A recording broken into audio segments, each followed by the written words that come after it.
Paz e luz aos meus apóstolos, aos bispos e aos líderes desta obra gloriosa de Jesus.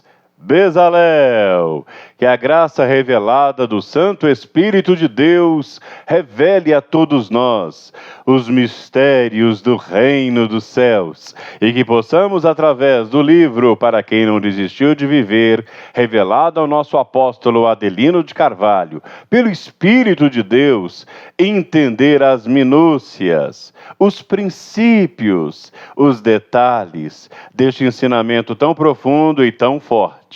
Temos aprendido tanta coisa nessas aulas e tem contribuído e muito no crescimento e na edificação espiritual de cada um que está recebendo o estudo.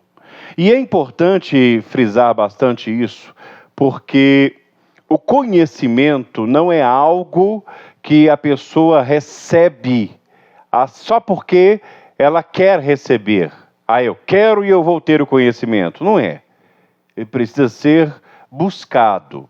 Tal como um garimpeiro, um mineiro, procura numa mina uma pepita de ouro, uma pedra de diamantes.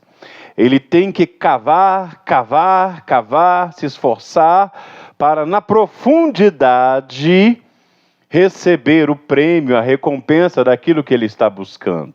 Conhecimento é isso.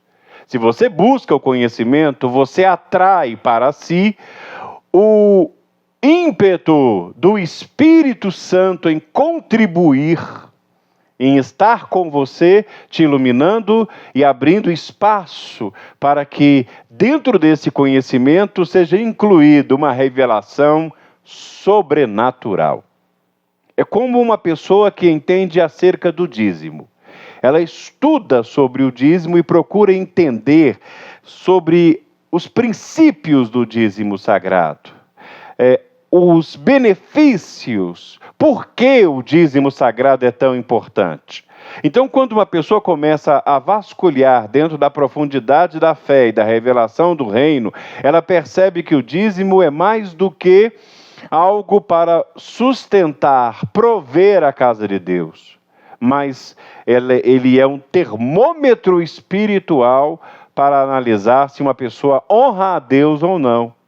Está vendo como o conhecimento faz a diferença? Porque quando você busca aprender, o Espírito de Deus, em sua obediência, em seu carinho em obedecer a Deus, o Espírito de Deus lhe atende, e lhe abençoa e lhe revela. Vamos à palavra de Deus de hoje, vamos ao estudo hoje. Hoje nós vamos começar o capítulo 8. O capítulo 8 é grande e vamos aprofundar nele. Mas antes de qualquer outra coisa, vamos orar. Meu Deus e Pai Todo-Poderoso, em nome de Jesus, iniciamos essa jornada de conhecimento dentro do capítulo 8 do livro Para Quem Não Desistiu de Viver, do nosso apóstolo Adelino de Carvalho. Eu agradeço ao Senhor pela vida dele, pela vida da minha apóstola, pela vida dos bispos e líderes que se empenham em levar o conhecimento a todos aqueles que precisam da edificação e do poder espiritual que a igreja tem e que precisa ser aprendido e que precisa ser usado, praticado na sua atuação mais linda do amor pelas almas, do amor à igreja de Jesus. Pai Todo-Poderoso, que cada palavra ensinada hoje possa entrar intrinsecamente dentro de cada pessoa, de uma maneira que possamos, ao terminar da aula, ter os frutos do Teu Espírito agindo dentro de nós, para que esses frutos possam se tornar algo palpável dentro das igrejas e na vida de cada pessoa. Em nome de Jesus. Amém. Que Deus seja louvado. Vamos lá? Estudo Bíblico, capítulo 8, primeira parte. Visão de águia. A visão de águia do capítulo 8 é simples e profunda. O mundo espiritual é regido pelas suas decisões. Só você tem o poder de decidir aquilo que quer e aquilo que não quer para a sua vida. Já iniciando pela visão de águia, a gente percebe a profundidade do poder das nossas escolhas. Você pode escolher viver sem Deus. Bem, você tem o livre-arbítrio. A decisão e a escolha é sua. Mas nesse ponto você cria uma linha de vida que vai seguindo e vai entrando num processo onde tudo que você vai enfrentar agora é sem Deus. Então você vai tentar conquistar a felicidade financeira sem Deus. Vai tentar conquistar a felicidade sentimental sem Deus.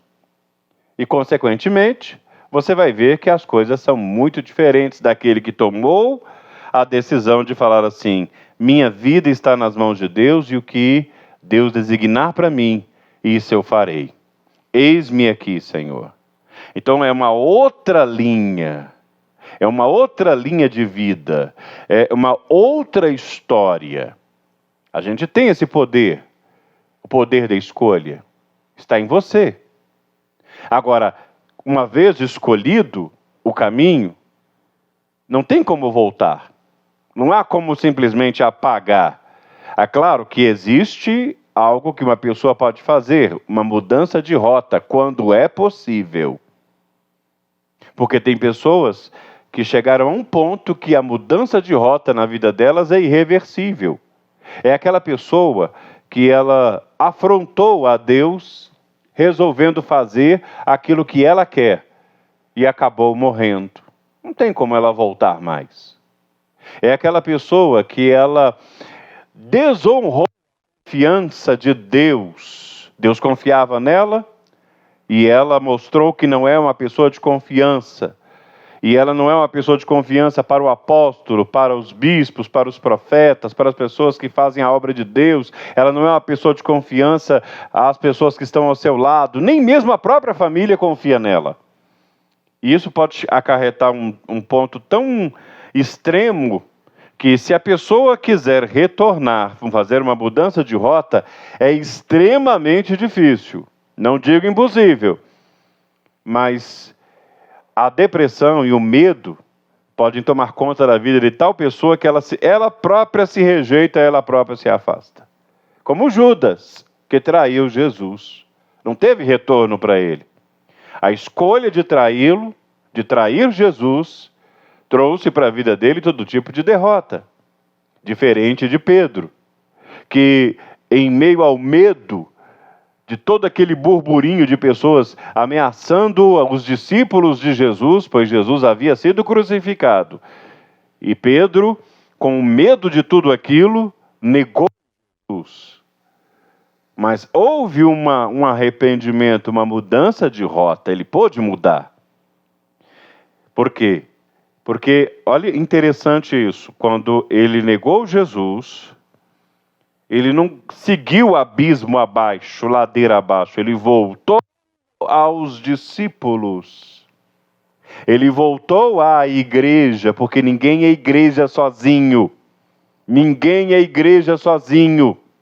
Não existe uma pessoa que diz: olha, eu não preciso da igreja, porque eu sou igreja onde eu vou. Não existe igreja sozinho.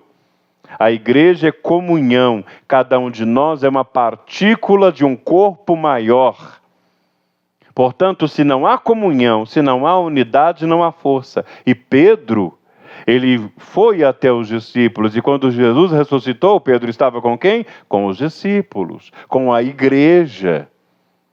Buscando o arrependimento, buscando uma vida nova. E aí ele entrou num processo onde Jesus foi trabalhando ele e retirou as 3 negações que ele fez, fazendo as 3 afirmações de que amaria a obra e iria cuidar das ovelhas de Jesus. Fez um voto, tríplice voto: eu vou amar as suas ovelhas, eu vou cuidar das suas ovelhas, porque Jesus assim o fez. Você vai apacentar minhas ovelhas, Pedro. Você me ama? Sim, eu amo. Então cuida das minhas ovelhas. Você me ama? Amo. Cuida das minhas ovelhas. Você me ama? Amo. Cuida das minhas ovelhas. Antes você tomava decisão por conta própria. Agora você vai ser guiado pelo Espírito de Deus. Pedro, ele mudou ele. E é isso que eu quero que você entenda, analisando a revisão do que nós estudamos. Preste atenção. Na semana passada, a gente estudou sobre a oração é o diálogo com Deus. E a revelação é a resposta da oração. Então, uma pessoa que ela decide ter um relacionamento, olha aí a gente voltando para a visão de águia, ela decidiu, ela fez uma escolha ter um relacionamento com Deus. Entenda o que é relacionamento? Relacionamento é o diálogo, é a interação. Uma vez um missionário falou comigo, como eu vou interagir com o apóstolo?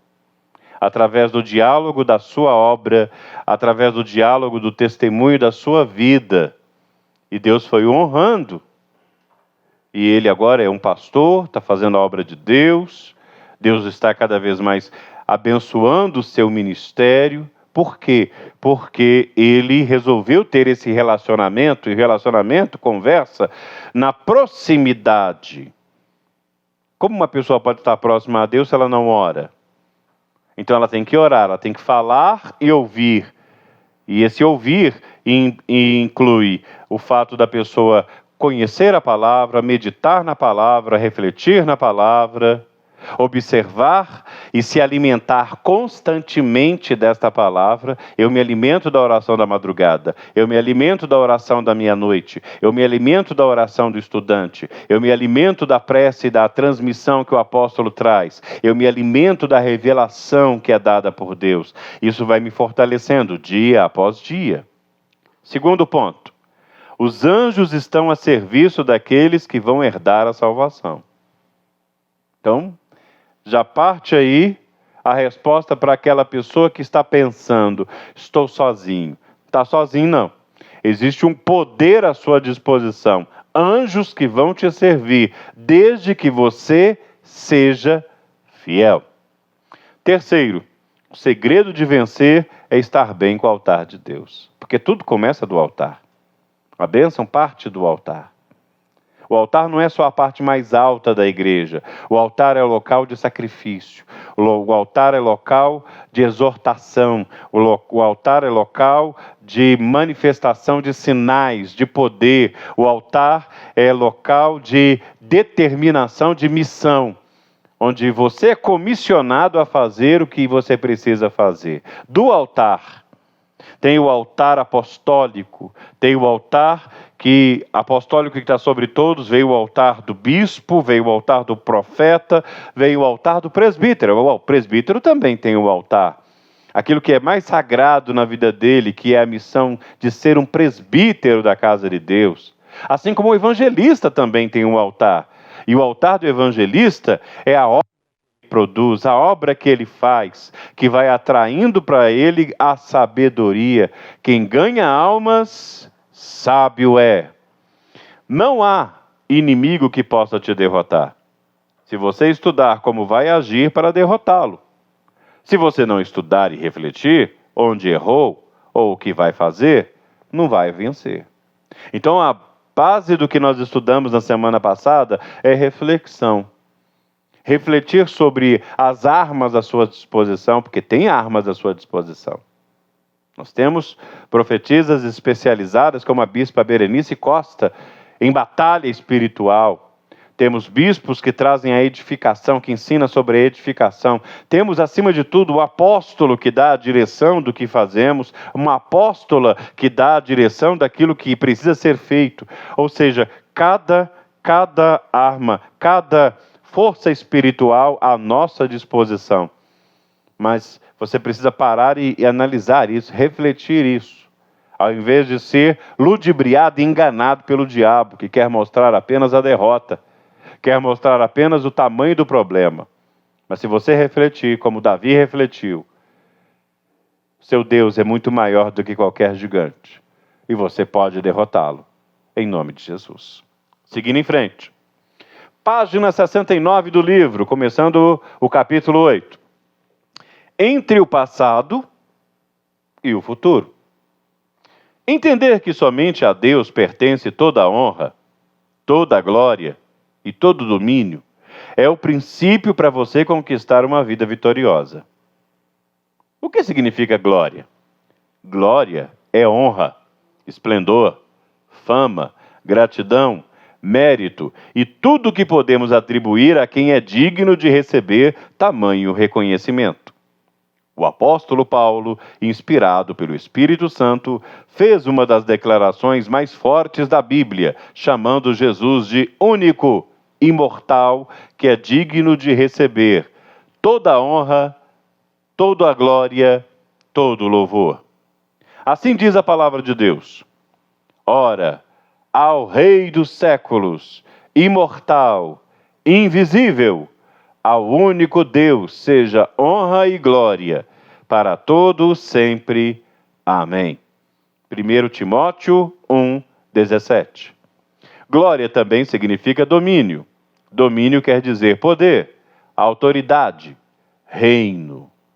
Se a sua cabeça estiver cheia dessas palavras capazes de empoderar um ser humano ao ponto de se sentir cheio da autoridade de Deus, com certeza você não entrará em nenhuma luta com meio corpo. Ou seja, na dúvida se vai ou não vencer. Pois se você tem o reino, você tem o poder. E este poder não é conquistado apenas pela oração, mas sobretudo pela postura de um príncipe, filho do rei, empoderado pelo reino de um Deus todo-poderoso. É muito importante entender esta parte sobre reconhecimento, porque dar glória é reconhecer, dar honra é reconhecer. Então, vamos analisar naturalmente a honra que nós damos ao nosso país. Se você honra o seu país, você não sai falando mal do seu país. Não é verdade? Se você honra o seu país, você obedece às leis que regem este país. Não é verdade? Se você honra o seu país, você tem orgulho da nação que você faz parte. É o que o pessoal hoje fala assim: eu tenho orgulho de ser brasileiro. Agora, já notou que existem aqueles que não têm orgulho de ser brasileiro porque eles apenas exaltam os erros, as dificuldades, os desacertos que existem no Brasil, as coisas que não deram certo. E aí começam a desprezar a pátria. Essas pessoas, elas não veem o Brasil da mesma forma que o outro, que tem orgulho de ser brasileiro. Se você entender isso, vai entender daqueles que têm orgulho de ser do reino dos céus e de ter Deus diante dele. É uma certeza que essa pessoa tem, é um reconhecimento onde ela acredita o seguinte: primeiro é Deus.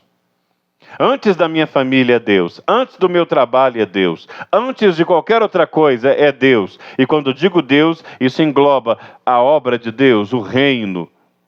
Então parte daí um princípio que Abraão recebeu de Deus.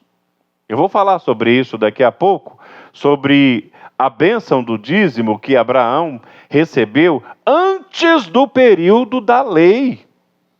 Alguns teólogos e intelectuais que gostam de dizer que entendem da Bíblia, eles dizem que o dízimo é um rito da lei. Engraçado, não havia lei na época de Abraão, Isaque e Jacó.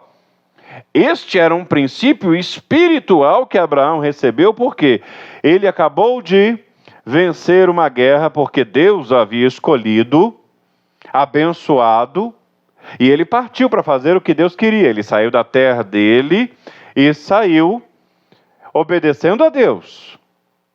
Então Abraão já carregava esse princípio. Quando ele venceu uma batalha, os despojos da batalha, o que ele ganhou da batalha, ele só fez uma coisa: ele pegou o dízimo e entregou ao Melquisedeque, rei de Salém. Um rei que não fala da sua genealogia, e que o apóstolo Paulo nos afirma ser um tipo de Cristo.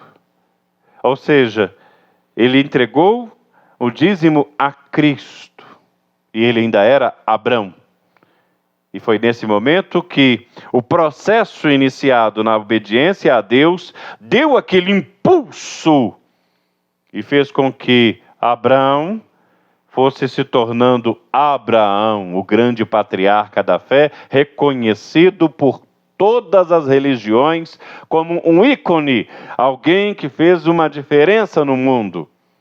E este mesmo poder espiritual ele passou para o seu filho Isaque, que soube reconhecer que Deus era o provedor da vida dele.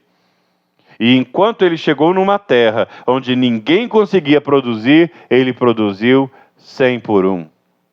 E daí nós partimos o princípio na vida de Jacó, que saindo da casa do pai dele, sem nada, apenas com um vidro de azeite, e teve a revelação da escada.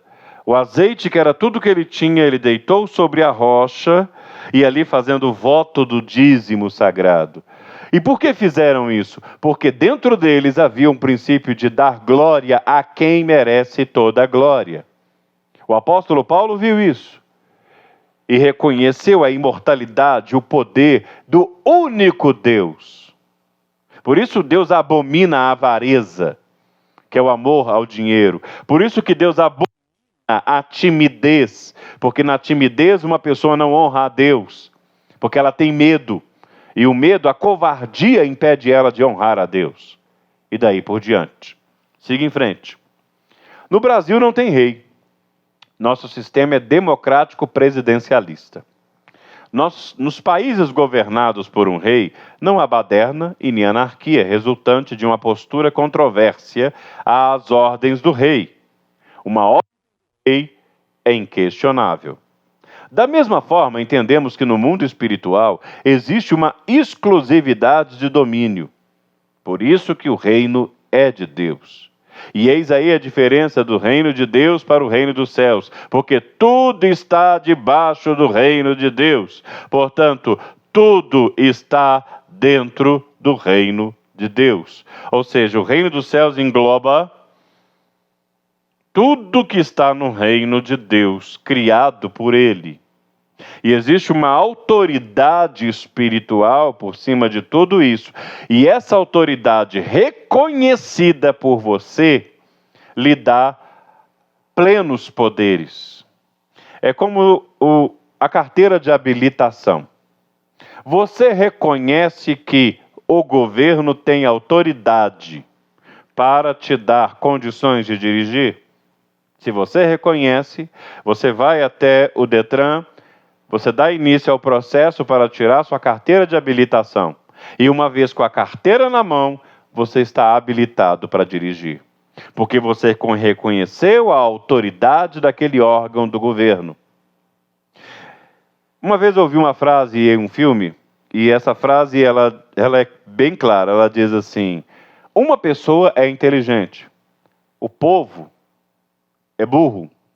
Não estou dizendo que as pessoas são burras.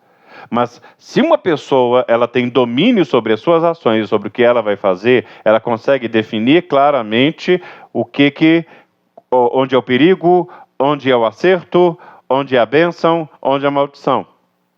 Agora você já viu o pânico que se instala quando tem uma multidão e alguém grita: "Tá pegando fogo!" Ou então o pessoal fica igual formiga num formigueiro. Vai um para um lado, outro para o outro lado. E olha que as formigas ainda têm um certo padrão. Mas nesse caso, as pessoas se desesperam. Uma pisoteia a outra. Há pouco tempo atrás, alguém num evento, numa festa, não me recordo bem onde que estava sendo realizada, mas alguém gritou que tinha uma bomba. As pessoas começaram a correr. Uma passou a pisotear a outra. Morreram várias pessoas. Porque não tinha ali um domínio. Se você reconhece o domínio e a glória de Deus, se você reconhece o poderio de Deus, você está debaixo do poderio dele. Por isso uma pessoa rebelde, ela não vai para frente na vida. Porque uma pessoa rebelde não ouve autoridade. Ah, mas eu não concordo com isso. Tudo bem, então siga seu próprio caminho. Se não concorda, siga, você faz uma escolha, siga seu próprio caminho. Tente enfrentar o inimigo sozinho.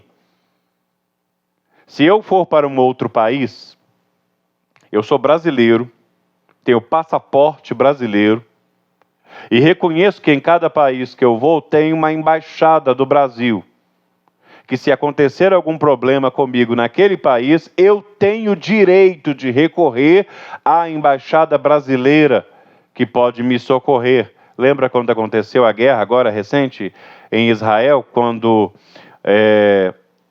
houve os ataques ao povo israelense, e muitos brasileiros ficaram presos na faixa de Gaza? O governo brasileiro enviou aviões para tirar os brasileiros de lá. Porque há um compromisso entre aqueles que reconhecem que o Brasil é sua pátria. Você pertence ao reino dos céus? Então, se pertence ao reino dos céus, entenda, você tem esse direito. Siga em frente comigo. Página 71. Até o diabo está dentro do reino de Deus. Porque Deus é rei sobre o diabo, mas o diabo não está no reino dos céus. O reino dos céus domina sobre o reino de Deus. Ter a consciência de quem é Jesus e enxergar a grandeza do seu poder é partir para cima e vencer, contando com os exércitos celestiais que vão junto com você para o combate. Então você tem essa certeza? Ou você é aquela pessoa que quando entra numa casa e aquela casa está pesada espiritualmente, é uma casa onde você encontra ali legiões, um peso espiritual tremendo. Aí quando você sai da casa, você começa a dizer: nossa, eu estou passando mal, eu saí daquela casa ali, aquela casa está pesada, aquilo me atingiu. Espera aí, opa! Eu sei que numa luta a gente bate, pode levar soco. Mas uma batalha espiritual, sabemos que vence quem é mais forte. E se você tem pleno conhecimento de que o reino está em ti, e você é fiel, a não ser que você não seja fiel. Você sabe que você está em falha com Deus, tem falha no seu dízimo, não ora, não tem compromisso com Deus. Então aí, meu irmão, você vai entrar nessa casa e vai sair de lá com mais problemas do que os moradores daquela casa. Por quê? Porque sua vida está aberta, está trincada, está cheia de brechas. A sua fé é falha. Sua fé não é perfeita. Você pode até não ser perfeito, mas sua fé tem que ser perfeita. Ah, mas, nossa, passou uma pessoa perto de mim que me fez sentir mal. Estou passando mal, porque esta pessoa está pesada. Espera aí, é o contrário. As trevas é que devem reagir à luz que há em ti, e não você reagir às trevas dos outros. Isso significa que sua fé, ela está falha. Você não tem consciência do reino e de que o reino dos céus está acima de tudo e domina sobre o diabo, e que domina sobre as ações do inimigo. Continue comigo, página 72. Assim diz a palavra de Deus em Apocalipse 5, versículo 11 e 12. E olhei e ouvi a voz de muitos anjos ao redor do trono, e dos animais, e dos anciãos. Era o número dele milhões e milhões e milhares, com grande voz diziam: digno é o Cordeiro que foi morto, de receber o poder e riqueza, sabedoria e força, honra e glória, ações e graças. Você está ligado a esse Deus, a esse Rei, a esse Senhor? Você está ligado? Dá honra a Ele, glorifica Ele, e você recebe a grandeza do que Ele tem para você. Olha, continua a página 72. Veja a grandeza do reino dos céus, que conspira a seu favor, e sonhe grande, porque Deus gosta dos sonhadores. Todo cristão que sonha pequeno, humilha a Deus, dando ao diabo a glória de colocar você por baixo, e não deixar Deus te colocar por cima. Só Deus tem o domínio de todas as coisas. Mas você tem o livre arbítrio de decidir o que você quer ou o que você não quer para a sua vida. Então, se você quer dar glória ao diabo, não é glorificando o nome do diabo, não. É dizendo que o seu Deus não pode. É duvidando da grandeza de Deus. É não partindo para cima. é não crendo na revelação poderosa do Deus vivo. Porque quando você assim faz, você está dando glória a Satanás. Aos espíritos das trevas, dizendo que eles são mais fortes do que você. Há um poder em sua vida que é maior do que o mundo. E você precisa acreditar nisso. E aí é que entra esta inclusão que eu fiz dentro do estudo de hoje, para você analisar com calma e sabedoria. A palavra de Deus em Salmo 101, versículo 6 diz: porque quanto ao Senhor, seus olhos passam por toda a terra, para mostrar-se forte para com aqueles cujo coração é perfeito para com ele. Davi, ele foi um homem pecador, como eu. Davi foi um homem falho, como você. Agora, o que diferencia Davi de um pecador para o outro é que a fé de Davi era uma fé perfeita. E essa força de fé é que impulsionava Davi a ter esse poder espiritual que o fazia vencer qualquer adversidade. Davi era fiel. A palavra é fiel, pois ser fiel tem tudo a ver com os dízimos, com o dízimo e ofertas. E dízimos e ofertas têm tudo a ver com honra. Reconhecimento de que tudo que conquistei vem de Deus para mim. Ou seja, Deus nos dá. A balança que revela se a pessoa é fiel ou não é o dízimo. Essa balança é o dízimo e as ofertas. Pois quando eu recebo, a primeira coisa que faço é separar o meu dízimo e a minha oferta. Honrar isso é mostrar a Deus como somos fiéis ao seu propósito. Os religiosos conseguiram fazer um cristianismo sem Cristo, onde afirmam que são igreja onde estiverem, mesmo longe da comunhão da igreja.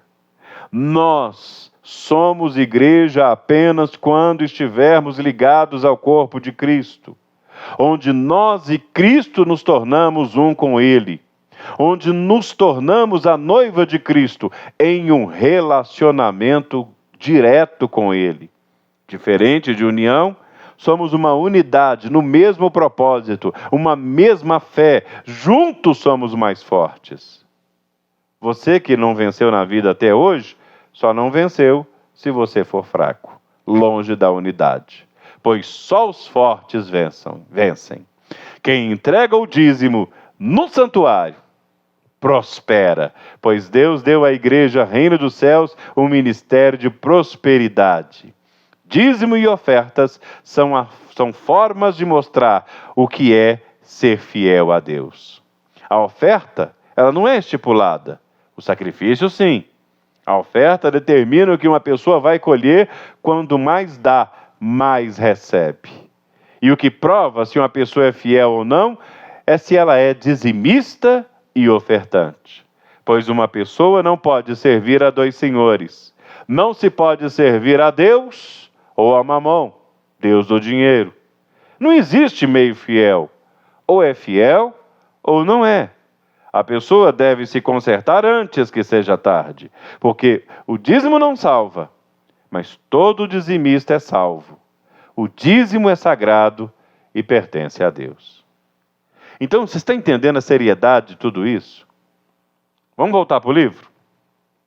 Página 73. Um dos salmos mais lindos de Davi é a exaltação do único Deus Todo-Poderoso, que sempre deu a Davi a glória do reino e a vitória sobre os seus inimigos. Cada versículo deste salmo é um louvor. É uma adoração ao único Deus verdadeiro. Jeová é o seu nome. A palavra Jeová significa dono. Deus é dono. Dono de quê? Simplesmente de tudo. E ele disse que tudo que é dele também é seu. Então, quando a gente pega o texto sagrado e volta às revelações dadas a Davi, e isso nós vamos trabalhar na próxima aula, a gente reconhece e vê como Davi tinha certeza da grandeza de Deus em sua vida. Como Deus o fazia ser vencedor. E é isso que você precisa fazer agora, observando este ato de fé. Tem honrado a Deus? Então você não apenas está fazendo a sua parte como dizimista e ofertante, como também está ensinando os outros a ser. Porque nós só ensinamos uma coisa que nós acreditamos. Se você não compartilha, é porque você não acredita. Se você não ensina, é porque você mesmo não aprendeu. Então você aprendeu? Ensine. Ensine a sua família. Ensine aqueles que precisam da prosperidade, do entendimento de um relacionamento maior com Deus. Para que Deus os abençoe. E isso inclui o desafio da semana. Vamos lá? Quantos discípulos você tem? Está ensinando o que tem aprendido? Descreva no papel o que tem feito com o aprendizado no estudo e apresente no altar de Deus essa semana, incluindo os nomes de quem você está discipulando e dando assistência. Faça isso. Ensine as pessoas do estudo na quarta-feira a fazerem isso. A colocar no papel se estão sendo fiéis a Deus, se não estão, como se fosse uma carta. E vão apresentar essa carta diante do altar a Deus, mostrando aqui, Senhor, estou apresentando aqui a vida do João que eu estou discipulando. E tenho ensinado o João a ser fiel com o Senhor nos dízimos e nas ofertas. Alguém perguntou para mim se na célula pode ensinar sobre o dízimo. Pode. Ensine, leve o envelope do dízimo e leve a pessoa a ser dizimista, mas o dízimo deve ser devolvido no altar. A não ser que a pessoa ela faça pelo banco, pelo celular, pelo internet banking do banco dela. Aí ela pega o comprovante, envia o comprovante para ser apresentado no altar e seguir a orientação dada por Deus. Que o Espírito de Deus te abençoe. Semana que vem, final do capítulo 8 e preparação para a revisão do livro Para Quem Não Desistiu de Viver. Que Deus lhe abençoe. Forte abraço. Paz e luz.